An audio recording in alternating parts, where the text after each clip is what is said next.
আমি এখানে কেন এসেছি সেটা বলা খুব দরকার। সেটা এই জন্যে কে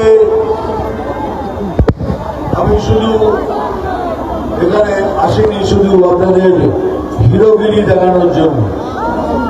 আমার হিরোগিরি দেখানোর জায়গা অনেক আছে। এসছি শুধু আমার এখানকার ভাই বোনদের সাথে দেখা করতে, তাদের কিছু কথা বলার জন্য। আপনারা সবাই আমার ভাই বোন বন্ধু, কিন্তু কি বলবো বলুন, যেখানেই যাচ্ছি সেখানে এরা প্রশ্ন করছে দাদা এটা বাংলাদেশ তো হয়ে যাবে না?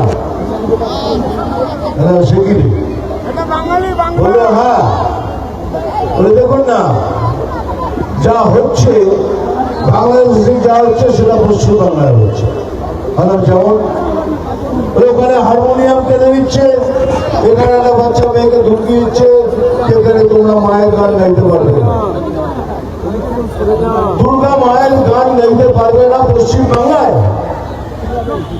আপনাদের কাছে যত ধর্মীয় বই আছে সব কটা পড়ুন, তাতে ভালো করে লেখা আছে যে মায়ের পায়ের নিচে স্বর্গ, माँ के पैरों तले स्वर्ग है। अगर माँ के पैरों तले स्वर्ग है तो माँ संप्रदाय হলো কি করে?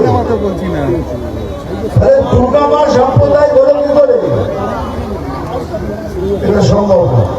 কিন্তু তারপরেও দেখুন ভাবলো না, তার কিছুদিন পরেই মধুমন্ত্রী বলে একটি মেয়ে ধারণ ফকিরের মেলায় গান গাইতে গেছিল, সেখানেও তাকে উঠতে দেওয়া আছে যে তুমি এখানে মায়ের গান গাইতে পারবে না।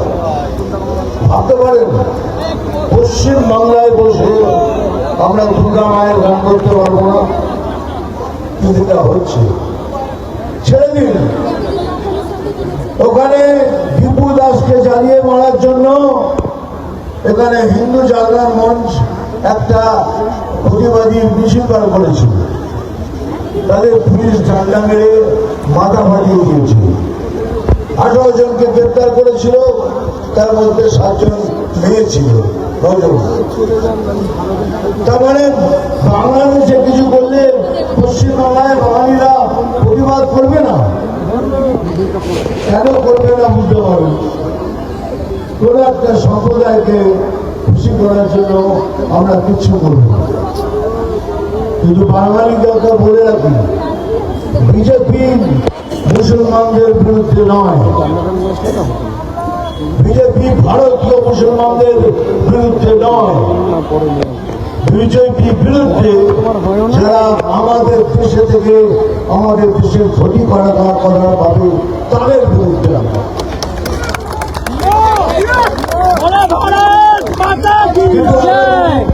আমরা যদি মুসলমানদের বিরুদ্ধে না হই তাহলে এই সরকার তাদের জন্য তো লড়ছে। কিসের জন্য লড়ছে? এই জন্যই লড়ছে না এরা থাকলে পরে আমার ভোটটা বাড়বে, এইসব কাজ করার জন্য। কিন্তু আমরা বলছি অভারতীয়